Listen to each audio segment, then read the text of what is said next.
Power Partners, and welcome to Starstyle. Be the star you are. We're coming to you on the Voice America Network in collaboration with the Libsyn platform. I'm your host, Cynthia Bryan, and the show is brought to you under the auspices of Be the Star You Are charity. In today's show, we're going to be talking about how to protect ourselves when we're on our cell phones, all about avoiding identity theft and the risks of getting a tax audit. There are things that we tend to talk about often, especially scamming and identity theft, but everything is on the rise. So I hope that you'll be able to get some great information from it, because with identity theft, literally hackers are stealing social security numbers and emails and phone numbers and addresses on a daily basis, and data breaches are just becoming common occurrences. So before your information is compromised, there are some preventative measures, and we just really got to keep on top of it. So this is going to be kind of a segment I'll probably be doing at least every month, or maybe, every couple months. And then we're getting close to tax season. Death and taxes, they say, are the only certainty in living. And getting a tax audit is very scary, and it would be stressful. So we're going to find out what the red flags are, how to avoid triggering an audit of your taxes. And of course, being truthful is always the best policy. The miracle moment for today, brought to you by Be the Star You Are charity, is from Ralph Waldo Emerson. Do the thing you fear, and the death of fear is certain. And I just want to remind you that to get to more information about Be the Star You Are charity, all you have to do is visit bethestaryouare.org. And we have once again been named a top nonprofit. And we have all of the transparency documents there that are listed. So, what are the steps that can help keep your privacy and identity protected, especially when we are talking about our cell phones? So if you think about it, think about your daily life and how you manage it. And that smartphone kind of seems to be glued to everyone's hands. Just walk into a coffee shop. It seems like people aren't talking to each other. Everybody's looking down at their phones. I mean, even in restaurants and things, you just see people on their phones. So if you're like most people, the phone is your connection to the outside world. It's where you get your information, maybe your entertainment, maybe you play games or you make payments. For me, I take a lot of photos on it. Maybe that's where you archive your photos. People sometimes are checking their finances, or their athletic teams, or maybe their personal health. I mean, there's so many things. Our phones are these mini computers that we just hold in our hand. But then think about what sensitive personal data is probably stored on that phone, and maybe in the apps that you've downloaded. And if you consider your phone to be an all-in-one tool for daily living, as the majority of people do, if you have a smartphone, then you do need to protect it from outside threats, just as you would protect a loved one. And it really doesn't matter what we think is encrypted or how safe it is. I mean, if you listen to the news today, we just learned about how the military plans group chat scandal on Signal that could have been breached by foreign intelligence. I mean, the bottom line is it doesn't matter who you are, where you are, we need to protect ourselves. So here are a few tips for securing your privacy and your identity while using your smartphone, and also a few things of what to do in the worst case scenario should your phone become lost, stolen, or hacked. So the first thing, and I avoided this for a long time because I just felt like I didn't have the time, and that is use multi-factor authentication. That's the least that the experts say that we can do to protect your phone, is to lock it with a passcode. Make sure the code is something that is not obvious. It can't be your birthday, and that you shield the phone from prying, from any eyes when you are inputting that code in public. And then, more importantly, when you use multi-factor authentication, this will confirm your identity by requiring you to take an additional action to use your phone. And so, ideally, it's a biometric such as scanning your face or your fingerprint. Now, on an iPhone, you set up Touch ID or Face ID. For a Samsung or Google, you set up fingerprint scanning. And then if your phone is lost or stolen while the screen is locked, thieves just cannot get into it. So the second thing is to secure your apps. Sometimes it's like, how do we know to secure our apps? You need to lock down the access to your apps, especially those that might contain sensitive personal data. So along with using a unique password for every app, again, there's that multi-factor authentication you want to do. So you might want to download a verified authenticator app like Google Authenticator, Microsoft Authenticator, Authy, or 2FAS. And then you can link your other apps to the authenticator. But whatever you do have to sign out of an app after you use it and sign out every time. And that way, no one can access your accounts unless they have your username, your passwords, physical possession of your unlocked phone, and of course that multi-factor authentication. Now, the third thing is downloading apps. It's hard to know, is it a safe place that we are downloading? There's a lot of sketchy apps that can be used by fraudsters to harvest personal data or even to plant some malware on your phone. So you could reduce, I don't know if you can totally prevent, but reduce by only downloading apps from like the Apple's App Store or their Google Play Store. There isn't any guarantee that malicious apps won't show up in those stores, but Apple and Google have put, very strict measures in place to minimize the odds of that happening. And then also important is to check the ratings and reviews before downloading and make sure that any financial or healthcare app is actually the official one that is offered by the real company and not a fraudulent knockoff. And, sometimes we get going so fast and it's just, maybe an I instead of an L or an E instead of an A, or there's just something that is just slightly off. And we could very easily fall prey. The next thing is to keep your software updated. So often we want to ignore that notification to update your phone's operating software, but don't do that. In fact, if it's possible, put it on an automatic update so it will do it automatically, because these system updates usually include a security upgrade or maybe a patch to fix something that was an existing vulnerability. And that will really help protect you against any cyber threats. And from time to time, go in and clean up your apps. If you've got screen after screen filled with apps, chances are you're not using so many of them. And because unused apps might be running older software, they might have security vulnerabilities. So take the time to delete the ones you really don't think you'll use anymore. And then the apps that you're still actively using, check to see that they've been updated to the latest version available. And again, turn on automatic updates wherever possible. When it comes to app permissions, these are a set of rules determining which types of data can be accessed by an app. You want to limit them. An app might, for example, seek permission to access your location, record audio or video, or access files on your phone.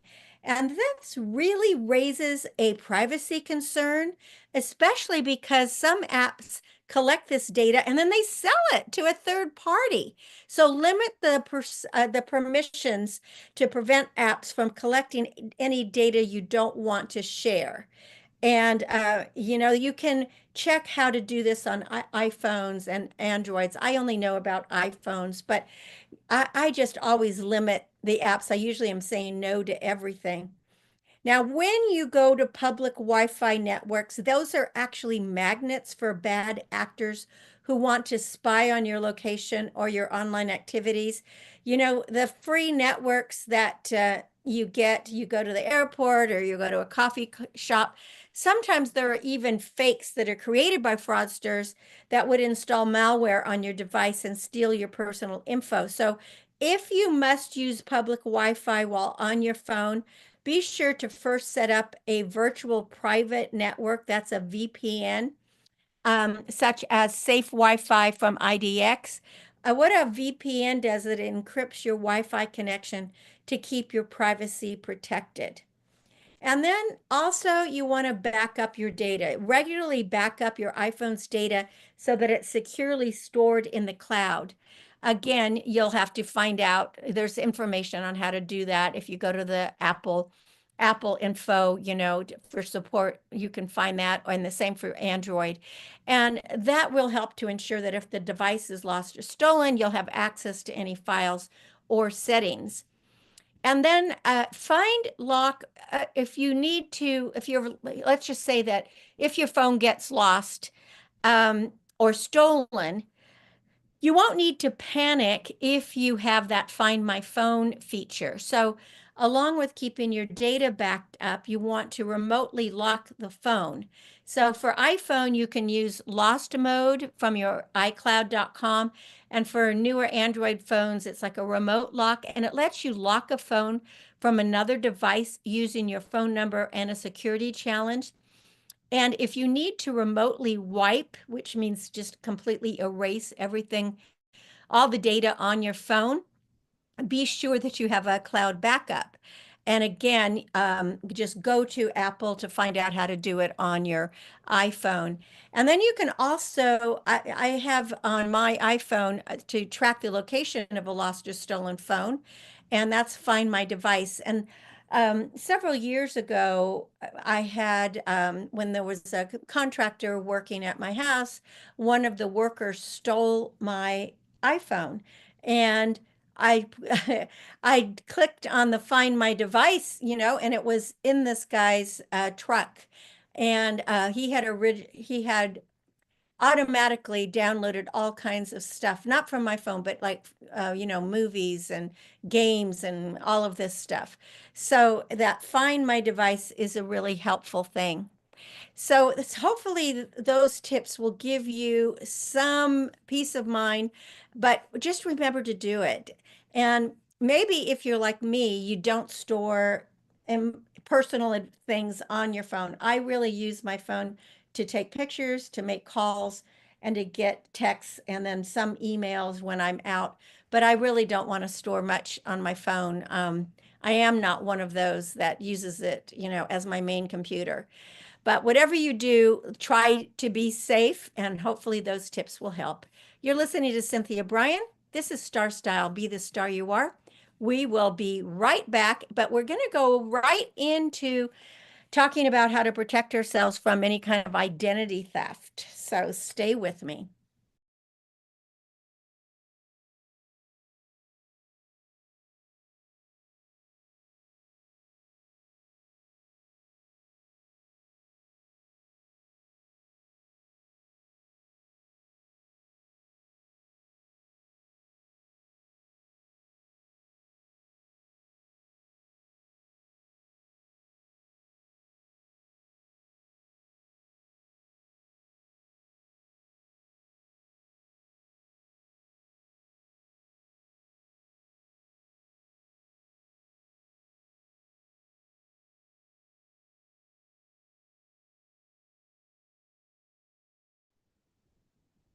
Well, hello again. It's Cynthia Bryan, and you're listening to Star Style, Be the Star You Are, coming to you on the Voice America Network in collaboration. I can't say that word today. Collaboration with the Lipson platform. Well, in this segment, because this show is really about protection and identity theft and just keeping you safe. And so we were going to talk about personal information. So things like your credit card number, your home address, your phone number, All of these are getting compromised literally in security breaches on a regular basis. And if your social security number has been compromised, that's potentially much worse than, than even your credit cards or your home address. So there are some preventative measures in place. And you can subscribe to platforms that'll help you avoid fraud and scams and identity theft. And one of those is called IDX.us. It's one of the ones that I know that I've had. I mean, literally, probably once a month, I get a letter from some company or that I am involved with that says they've had a breach. And now they're offering some free support for a year to cover all the identity theft. I mean, it really is a nightmare, scenario. And if you think about what's just recently happened with 23andMe, where not only did they have all of your information, but they actually have all your genetic information, and they were giving out information on how you because it has been sold, it's in bankruptcy, and there was a security breach, and millions of people who had subscribed to 23andMe, now their information is out there in the dark web. So if you were one of those, make sure you find out how you can get, kind of wipe your data from that website. Now, um, not too long ago either, the data broker, the National Public Data, which sells people's information to employers, staffing agencies, and others for background checks, they were victimized in a huge data breach. There was this hacker that reportedly stole 2.9 billion with a B, identity records of people in many countries, including millions of Americans. And that breach included names and home addresses and phone numbers and email addresses, names of relatives, and US Social Security numbers. Now, a lot of this data is already on the dark web, and the group is apparently offering the entire stolen database for sale. And something that should be said here too about that dark web is when things are stolen, sometimes it's held onto for a long time, could be years, and then it's let loose. So when you have your social security number exposed or sold on the dark web, that can totally open the door to identity theft. And there are cyber criminals. They could use it to apply for loans and credit cards and more things in your name, potentially destroying your credit and your good name. They might also use your social security number in combination with other breached information to illegally access your banking or your investment accounts. They could commit all kinds of fraudulent acts while posing as you. So these kind of breaches are sadly becoming increasingly common. And whether or not your social security number is part of the latest breach, the National Public Data has not yet, as I'm talking to you, sent out any breach notification letters to victims. But the point is, the time is now to start taking precautions against identity theft. And so here are some of the steps. You can set up dark web scanning. So you can use a proactive surveillance tool like CyberScan. And that CyberScan is available as part of a lot of different identity theft complete plans that continuously monitor all layers of the web, including the dark web where the cyber criminals operate. And they see if your social security number or any other personal data has been breached. And if your information turns up, you would get an immediate notification, and then you can take the steps necessary to help prevent that identity fraud. You want to monitor your credit. Whether you think anything has been stolen or not, you keep a close eye on your credit. You can get a free credit report from the 3 credit reporting agencies, that's Equinox, Experian, and TransUnion, by visiting annualcreditreport.com. This is a site that is authorized by federal law. And then check the report for hard inquiries. that you don't recognize. That is when a creditor has requested to view your credit file. So if you see anything that's inaccurate or unusual, you want to notify the credit reporting agency immediately because it might mean that a criminal is trying to get credit in your name or establish a bank account, or who knows what they're doing. You could establish credit freezes, credit freezes. I know on my accounts, I have all credit freezes. So, I mean, I think everyone is at high risk of identity fraud. So I believe this is my opinion, that placing a freeze on your credit is really the best way to go because it's free to do, by the way. It prevents fraudsters from opening accounts in your name. It stops lenders and other businesses from accessing your report. And you just have to contact each of the credit reporting agencies individually. And then you'll also have to remember to contact them to lift the freeze. Like, let's say you're going to rent an apartment and you have to have a credit check, or you're applying for a new credit card, then you can go there and open up that freeze. Now, you could also do a credit lock, and that restricts access to your credit files. And it's very quick to set up. It's even quicker than a freeze, and it can be removed instantly at any time. I don't think there is a charge for that fee, but you can check it out and see. Like, I think TransUnion has no extra charge, but it's a good idea to have a freeze and a lock. As I said about the cell phones of using multi-factor authentication, that's a really good thing to do for all your accounts on your computer and everything. So when you're accessing anything like using your social security number or other personal data, you can just add that multi-factor authentication. And in this way, the criminals can't get into your account unless they have, possession of whatever it is you're trying to unlock. So you need to have a cell phone for that, and a computer. So a lot of times the multi authentication will include a text, it might include a phone call, or it might include an email to your phone. To your computer. The other thing is to get an identity protection PIN. If fraudsters have your social security number and your other personal data, they may try to file a false tax return in your name. So consider getting a free identity protection PIN from the IRS. And it helps the IRS verify your identity, and it prevents others from filing a return using your information.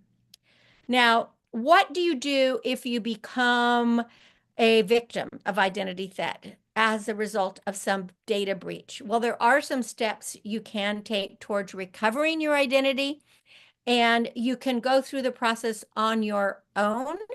You can go to identitytheft.gov. This is a website established by the Federal Trade Commission, the FTC, and that will aid you in identity recovery. There are also dedicated teams that can work for you.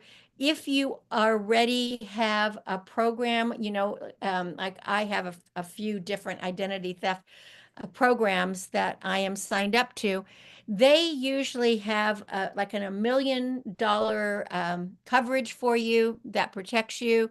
And they actually have an expert care team who will work with your financial institutions, the credit agencies, and that will help ensure your identity and reputation are restored.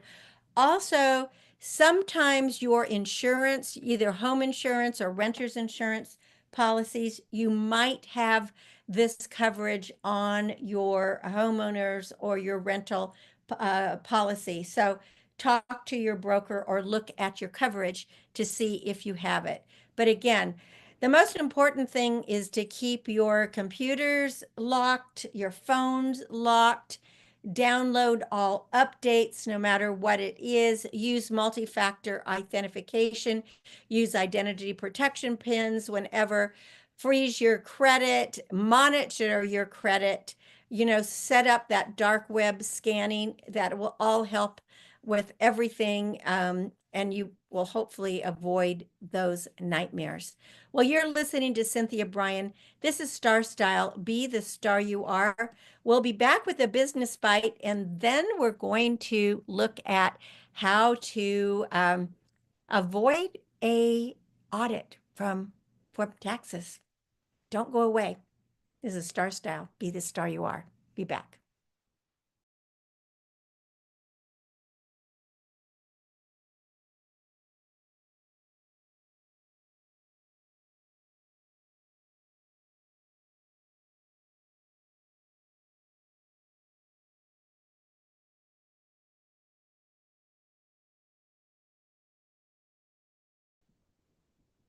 Do you know how to take care of yourself? We lead very hectic lives. Go, go, go, go, go. And we need to remind ourselves just to take a moment and have some self-care. It's not only beneficial to you, but to those who depend on you. It improves moods, brain performance, and provides renewed energy to continue tasks. Give yourself permission to pamper yourself and indulge that nourish you. This could be meditating, running, getting a massage, going on a vacation. Find 20 minutes per day just for you. Read, take a bath, dance, exercise, walk in nature, garden, have a glass of wine, a cup of tea, do whatever it is that will make you feel rejuvenated and that will feed your body, mind, and soul. And then breathe, recharge yourself. You'll be happier, healthier, and probably wiser. You are the star of your own performance. Turn your passions into profits. I'm Cynthia Bryan with another business bite from Starstyle. For more information, visit cynthiabryan.com. That's cynthiabryan.com. Well, this is our segment on avoiding a tax audit, and I'm going to make it as quick as possible because we want to prevent mistakes. You're listening to Cynthia Bryan, Star Style, Be the Star You Are. And these are some of the common audit red flags and how to avoid them.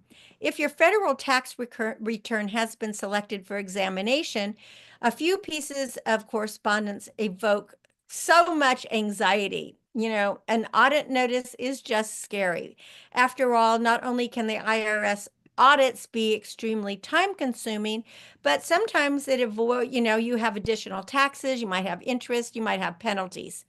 Certain taxpayers, business owners, self-employed, and the wealthy historically have been flagged for examination, and that's because the tax returns of the affluent are generally more complex and therefore more likely to contain red flags for the IRS. So the higher your income, the higher the audit rates. Taxpayers that have more than 5 million in income are far more likely than as a household to be audited. Now, fortunately, the red flags are well known. So show you what makes it easier to avoid. If there's any income, so income derived from regular wages automatically have taxes withheld. But sometimes you might have some extra wages, and taxes aren't normally withheld from non-wage income, including business income, capital gains, dividends, interest, rental income, royalties, and that makes it more prone to discrepancy and examination by the IRS. So what you need to do is you always have to send in the 1099 forms for your capital gains, dividends, and interest, and they must be accurately accounted for on your return. And for income that doesn't pass through an intermediary, such as a business or rental income, you are required to document and report it yourself. And sometimes underreported income is often due to a missing or maybe an out-of-date 1099, inaccurate accounting practices, or both. So whatever your sources of income, you need to ensure that your return reflects them all. And don't miss a dollar because the IRS will catch that. If you have large swings in income, that's also a red flag. It can be, sometimes, especially for the self-employed or you own a business, big changes in income are a huge red flag, but sometimes it could mean underreported income. Maybe it's because the explanation is that, you've incurred more expenses And the important thing is to let the IRS know that. If you file electronically, most tax software allows you to add supplemental documentation and schedules and just explain your situation. Maybe you'll have business losses. Turning a profit, especially in the beginning, is challenging.